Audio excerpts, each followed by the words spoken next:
Top 100 FSO questions. Welcome friends, food technology के YouTube channel में आप लोगों का बहुत बहुत स्वागत है। आज हम लोग फूड सेफ्टी ऑफिसर्स के कुछ टॉप 100 क्वेश्चंस करेंगे जो कि एग्जाम में आए हुए हैं पहले भी। तो आप लोग क्वेश्चन पढ़िए साथ में और आंसर लगाने का ट्राई करिएगा। बाकी आंसर मैं आप लोगों को बता रहा हूँ साथ में। चलिए शुरू करते हैं। क्वेश्चन नंबर फर्स्ट, इनके अणु प्रोटीन अणुओं के पाचन यानी कि जल अपघटन के अंतिम उत्पाद और इनकी रचनात्मक इकाइयाँ होती हैं, अर्थात लंबी श्रृंखलाओं से जुड़कर प्रोटीन अणु बनाते हैं।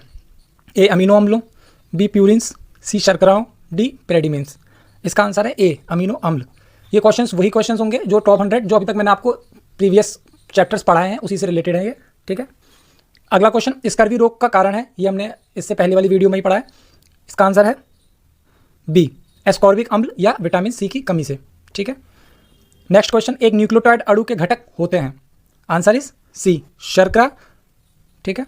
क्वेश्चन नंबर 4, विटामिन के का कार्य है, ठीक है। विटामिन के का क्या कार्य है? इसका आंसर है सी रक्त का थक्का जमने के लिए आवश्यक प्रोथ्रोम्बिन के यकृत में संश्लेषण का प्रेरक होता है। नेक्स्ट क्वेश्चन है, विटामिन होते हैं, इसका आंसर है बी आवश्यक कार्बनिक यौगिक जिनका संश्लेषण शरीर में नहीं होता। क्वेश्चन नंबर 6, विटामिन ए की कमी से होने वाला रोग है, बिल्कुल इसका आंसर ए है रतौंधी। क्वेश्चन नंबर 7, ऊर्जा के लिए मनुष्य को कार्बोहाइड्रेट्स की आवश्यकता होती है जिसे वह प्राप्त करता है। ए स्टार्च से, बी सेलुलोज से, सी ए और बी दोनों और डी इनमें से कोई नहीं। इसका आंसर है ए स्टार्च से, ठीक है। अगला क्वेश्चन है 8th, डीएनए की संरचना ज्ञात करने के लिए नोबेल पुरस्कार विजेता कौन है? Option A Watson and Crick इसका आंसर है। वॉटसन एंड क्रिक को नोबेल पुरस्कार मिला था, ठीक है, डीएनए की संरचना को ज्ञात करने के लिए। ये प्रीवियस ईयर क्वेश्चन आया हुआ है, इसको नोट डाउन कर लीजिएगा, इंपॉर्टेंट क्वेश्चन है ये। नेक्स्ट क्वेश्चन, डीएनए अणु के संयोजन में भाग लेते हैं, यह भी पहले आया हुआ है। इसका आंसर है बी पेंटोज शर्करा, फॉस्फोरिक अम्ल, पिरिडीमिन्स एवं प्यूरिन्स, इसका आंसर है। नेक्स्ट क्वेश्चन, विटामिन ए का उत्कृष्ट स्रोत है, ठीक है। विटामिन ए का सोर्स क्या है? आंसर है इसका ए गाजर यानी कि कैरेट। अगला क्वेश्चन, वह अंग जिसमें प्रोटीन्स का पाचन पूरा होता है अर्थात इनका विखंडन अमीनो अम्लों में होता है। इसका आंसर है सी आंत यानी कि इंटेस्टाइन। अगला क्वेश्चन, किस रूप में पची हुई प्रोटीन्स का शरीर में संरक्षण होता है? बताइए। इसका आंसर है डी अमीनो अम्ल के रूप में पची हुई प्रोटीन्स का शरीर में संचरण होता है। अगला क्वेश्चन नंबर 13, कौन से पदार्थ शरीर की वृद्धि और नई कोशिकाओं के निर्माण के लिए सबसे अधिक आवश्यक होते हैं? अगर आप लोगों ने पहले के चैप्टर्स ध्यान से पढ़े होंगे तो इसका आंसर आपको पता होगा। इसका आंसर है डी प्रोटीन्स, जो कि ये पदार्थ शरीर की वृद्धि और नई कोशिकाओं के निर्माण के लिए बहुत ही जरूरी होते हैं। अगला क्वेश्चन नंबर 14, विटामिन B1 यानी कि थायमिन की कमी से होने वाला रोग है। इसका आंसर है सी बेरी, ठीक है। ये पहले कई एग्जाम्स में आ चुका है ये वाला क्वेश्चन, इंपॉर्टेंट है ये वाला, ठीक है। अगला क्वेश्चन, विटामिन B1 यानी कि थायमिन का उत्कृष्ट स्रोत यानी कि सोर्स है, क्या है? इसका आंसर है डी गेहूं की रोटी, ठीक है। अगला क्वेश्चन, वॉटसन एवं क्रिक और किसके लिए प्रसिद्ध हैं जो कि नोबेल पुरस्कार विजेता रहे हैं? इसका आंसर है, अभी मैंने आपको थोड़ी देर पहले बताया, इसका आंसर है डी डीएनए की आणविक संरचना के लिए ये लोग प्रसिद्ध हैं। अगला क्वेश्चन है क्वेश्चन नंबर 17, किस विटामिन की कमी से बेरी रोग होता है? यह भी हम लोगों ने थोड़ी देर पहले भी डिस्कस किया था। इसका आंसर है बी विटामिन B1 की कमी से। अगला क्वेश्चन है 18, मध्यम वसा बनती है, मध्यम वसा बनती है, बताइए इसका आंसर। आंसर है इसका बी ग्लिसरॉल एवं वसीय अम्लों से, ठीक है, इंपॉर्टेंट क्वेश्चन है ये भी। क्वेश्चन नंबर 19, न्यूक्लिक अम्लों की आधार इकाइयां अर्थात मोनोमर्स होते हैं। Option A nucleotides, option B nitrogenous समाक्षार, सी फॉस्फोरिक अम्ल या डी पंच कार्बनिक शर्करा। इसका आंसर है ए न्यूक्लियोटाइड्स, ठीक है। अगला क्वेश्चन, नाइट्रोजनीय समाक्षर जो डीएनए में नहीं होता है और आरएनए में डीएनए की थायमीन के स्थान पर होता है वह है, इसका आंसर है डी, ठीक है, यानी कि यूरेसिल। अगला क्वेश्चन, डीएनए अणु में साइटोसिन जुड़ता है। ऑप्शन ए साइटोसिन में, ऑप्शन बी ग्वानिन से, ऑप्शन सी यूरेसिल से और ऑप्शन डी थायमीन से। इसका आंसर है बिल्कुल, इसका आंसर है बी ग्वानिन से। अगला क्वेश्चन, डीएनए की पंच कार्बनिक शर्करा। Option A deoxyribose, option B glucose, option C ribose, option D arabinose. इसका आंसर है C ribose. Next question, RNA में कितने प्रकार के नाइट्रोजनीय समाक्षर होते हैं? A8, B4, C6, D 2। इसका आंसर है बी 4। ठीक है, इंपॉर्टेंट क्वेश्चन है, इसको नोट डाउन कर लीजिएगा। नेक्स्ट क्वेश्चन नंबर 24, हमारे देश में शाकाहारी रोगों के लिए संघनित प्रोटीन्स का सर्वसामान्य स्रोत है। प्रोटीन्स के लिए क्या सोर्स है मेन? ए मांस, बी आलू, सी अंडे, डी दाल है। इसका आंसर है बिल्कुल दाल, क्योंकि ज़्यादातर लोग, कई लोग नॉन वेजिटेरियन है, कई लोग वेजिटेरियन, पर जो दाल यानी कि पल्स है वह सब लोग खाते हैं। नेक्स्ट क्वेश्चन क्वेश्चन नंबर 25, मंड होती है ए प्रोटीन, बी वसा, C carbohydrate, D enzyme. Answer is C carbohydrates. Question number 26, casein है ए दुग्ध जीवाणु, बी दुग्ध प्रोटीन, सी दुग्ध शर्करा, या डी दुग्ध वसा। आंसर इज बी दुग्ध protein. Okay, next is question number 27, amylase enzyme का सबस्ट्रेट होता है। Option A starch, option B वसा, ऑप्शन सी प्रोटीन और ऑप्शन डी गन्ने की शर्करा। बिल्कुल इसका आंसर है ए स्टार्च। नेक्स्ट क्वेश्चन, किन लक्षण में डीएनए आरएनए से भिन्न होता है? ऑप्शन ए केवल शर्करा की किस्म से, ऑप्शन बी शर्करा और पैराडीमीन्स की किस्म में, ऑप्शन सी केवल पैराडीमीन्स की किस्म में, डी केवल प्यूरिन्स की किस्म में। बिल्कुल इसका आंसर है जो टिक लगा हुआ है बी शर्करा और पैराडीमीन्स की किस्म में। नेक्स्ट क्वेश्चन, डीएनए में ऑप्शन ए थाइमीन ग्वानिन से जुड़ता है, ऑप्शन बी एडेनिन थाइमीन से जुड़ता है, ऑप्शन सी यूरेसिल एडेनिन से जुड़ता है और ऑप्शन डी ग्वानिन एडेनिन से जुड़ता है। इसका आंसर है बी, बिल्कुल एडेनिन थाइमीन से जुड़ता है। किसमें? डीएनए में।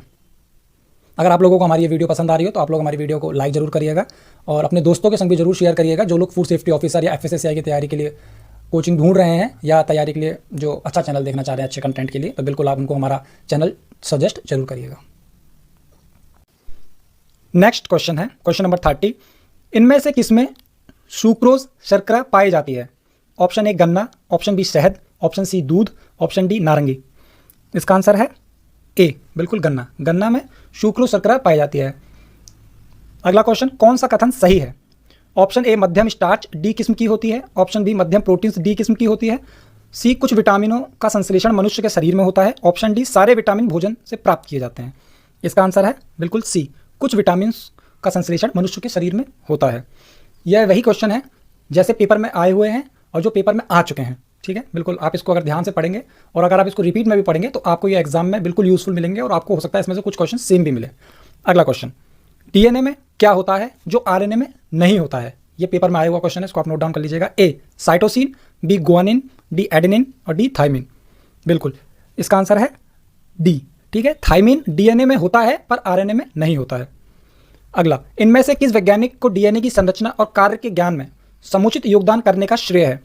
Option A Khurana, option B Nirenberg, option C Watson और ऑप्शन डी पॉलिंग। इसका आंसर है सी, वॉटसन को योगदान का श्रेय है। अगला क्वेश्चन, विटामिन सी का कार्य किस में सहायता करता है? ए घाव भरने में, बी दृष्टि रंगाओं के संश्लेषण में, सी हड्डी की वृद्धि में, डी रक्तक्षीणता के उपचार में। इसका आंसर है ए, बिल्कुल घाव के भरने में। अगला क्वेश्चन, जल में घुलनशील विटामिन होते हैं A and B, vitamin A और बी में, विटामिन ए और सी में, विटामिन बी और सी में, विटामिन सी और डी में। बिल्कुल इसका आंसर है सी। ठीक है, विटामिन बी और सी में जल में घुलनशील विटामिन होते हैं। एकदम आप नाम याद रखिएगा, मैंने आपको वीडियो विटामिन वाली जो वीडियोज़ है उसमें भी बताया कि जल में घुलनशील विटामिन कौन से होते हैं और वसा में घुलनशील विटामिन कौन से होते हैं। ठीक है, जो जल में घुलनशील विटामिन है वो 9 तरीके के थे और जो वसा में घुलनशील विटामिन थे उनके बारे में भी बताया है। आप बिल्कुल उनके नाम याद रख लीजिएगा। जैसे ये क्वेश्चन आया ऐसे और भी क्वेश्चन आगे आपको देखने को भी मिलेंगे और आप नाम जरूर याद रखिएगा। अगला क्वेश्चन नंबर 36, विटामिन सी होता है। इसका आंसर है ए एस्कॉर्बिक अम्ल यानी कि एस्कॉर्बिक एसिड। क्वेश्चन नंबर 37, कौन से यौगिक की उपस्थिति के कारण आरएनए डीएनए से भिन्न है? Option A uracil, option B cytosine, option C guanine, option D adenine. इसका आंसर है यूरेसिल। ठीक है, यूरेसिल आरएनए डीएनए से भिन्न है इसका। बिल्कुल। क्वेश्चन नंबर 38, यदि माध्यम का पीएच 2.5 हो तो प्रोटीन का पाचन किस एंजाइम से होगा? बहुत ही इंपॉर्टेंट और अच्छा क्वेश्चन है। इसका आंसर है, बताइए। Option A pepsin, option B lipase, option C enterokinase, option D trypsin. बताइए इसका आंसर। इसका आंसर है ए, बिल्कुल पेप्सिन। ठीक है। और क्वेश्चन नंबर 39, डीएनए में कौन से नाइट्रोजनीय समाक्षर होते हैं? Option A ATUC, option B UTGC, option C AUCG, option D ATGC. इसका आंसर है बिल्कुल डी, एटीजीसी। अगला क्वेश्चन, समाक्षरों की कौन सी जोड़ियां डीएनए की हैं? Option A ATGU, option B AUGC, option C ATGC, option D ये सभी। बिल्कुल अभी हमने इसे थोड़ी देर पहले बताया, AT और GC ये DNA की समाक्षर जोड़ियां हैं। ठीक है। क्वेश्चन नंबर 41, DNA में कौन सी शर्करा होती है? Option A glucose, option B ribose, option C deoxy glucose, option D deoxy ribose. बताइए, इसका आंसर है डी, डीऑक्सी राइबोस शर्करा होती है। ठीक है। अगला क्वेश्चन, दुग्ध प्रोटीन होती है, बताइए क्या होती है? कैजिन, लैक्टोजन, पेप्सिन या मायोसिन? बहुत ही अच्छा क्वेश्चन है, इसका आंसर है कैजिन। ठीक है। अगला क्वेश्चन, हमारे रक्त में उपस्थित सामान्य शर्करा होती है, जो हमारी बॉडी में नॉर्मल शुगर पाई जाती है, वो कौन सी होती है? बताइए, गैलेक्टोज, लैक्टोज, सुक्रोज या ग्लूकोज? इसका आंसर है डी, ग्लूकोज। ठीक है। अगला क्वेश्चन, इनमें से कौन सा पदार्थ मीठा है फिर भी शर्करा नहीं है? यानी कि जो मीठा तो है पर वो शुगर नहीं है। बताइए, सैक्रिन, लैक्टोज, प्रोटीन या मंड? इसका आंसर है सैक्रिन। ठीक है। अगला क्वेश्चन, शरीर में जल की आमद सामान्यतः पीने के अतिरिक्त और किस प्रक्रिया से होती है? ऑप्शन ए ग्लूकोज के ऑक्सीकरण से, ऑप्शन बी ऑक्सी हीमोग्लोबिन की हीमोग्लोबिन में बदलने से, ऑप्शन सी ग्लाइकोजन को ग्लूकोज में विखंडित करने से, ऑप्शन डी मुखगुआ में लार के स्त्राव से। ठीक है, मैं क्वेश्चन दोबारा पढ़ देता हूं। शरीर में जल की आमद सामान्यतः पीने के अतिरिक्त और किस प्रक्रिया से होती है? ऑप्शन ए ग्लूकोज के ऑक्सीकरण से, ऑप्शन बी ऑक्सी हीमोग्लोबिन को हीमोग्लोबिन में बदलने से, ऑप्शन सी ग्लाइकोजन को ग्लूकोज में विखंडित करने से, ऑप्शन डी मुखगुआ में लार के स्त्राव से। बहुत ही अच्छा और इंपॉर्टेंट क्वेश्चन है, इसको आप नोट डाउन कर लीजिएगा। इसका आंसर है ए, ग्लूकोज के ऑक्सीकरण से। ठीक है। अगला क्वेश्चन, क्वेश्चन नंबर 46, शरीर में जल इसलिए आवश्यक है कि यह, ऑप्शन ए शरीर को ठंडा रखता है, ऑप्शन बी घोलक का काम करता है, ऑप्शन सी जनन में सहायता करता है, ऑप्शन डी एक तरल है। इसका आंसर है बी, जल घोलक का काम करता है हमारे शरीर में। ठीक है। क्वेश्चन नंबर 47, थायमिन किसका दूसरा नाम है? बहुत ही अच्छा क्वेश्चन, ये आपको पता भी होना चाहिए। मैं ऑप्शन दे रहा हूं आपको, विटामिन ए का, विटामिन बी कॉम्प्लेक्स का, सी विटामिन B1 का या डी विटामिन B2 का? विटामिन B1 का नाम है।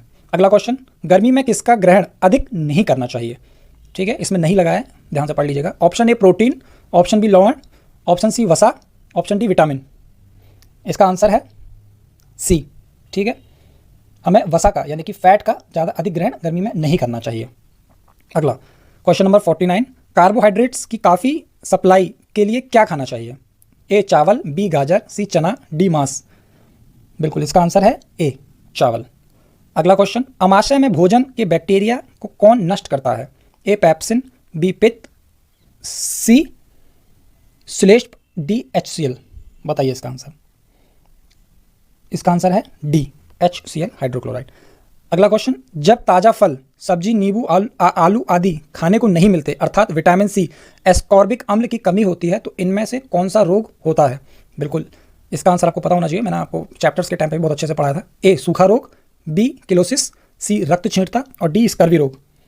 इसका आंसर है बिल्कुल डी, स्कर्वी रोग। जब वास्को डी गामा आए थे तो उनके जो 180 साथियों में से 100 साथियों को ये रोग हो गया था विटामिन सी की कमी के कारण ही। ठीक है, जो कि एस्कॉर्बिक अम्ल उनकी बॉडी में कम हो गया था। तो ये थे हमारे टॉप 51 क्वेश्चन 100 क्वेश्चंस में से। आगे के 50 क्वेश्चन हम लोग अगली वीडियो में पढ़ेंगे। जब तक के लिए आप अपनी तैयारी जारी रखिए। अगर आपको लगता है कि आप क्वेश्चंस अच्छे से नहीं कर पा रहे तो आप जो चैप्टर्स मैंने पढ़ा है उसको वापस अच्छे से पढ़िए और ये क्वेश्चंस दोबारा लगाइए। मिलते हैं हम लोग अगली वीडियो में। जब तक के लिए आप अपना ख्याल रखिए, तैयारी जारी रखिए। Take care, bye bye. Video को लाइक, शेयर, सब्सक्राइब जरूर करिएगा।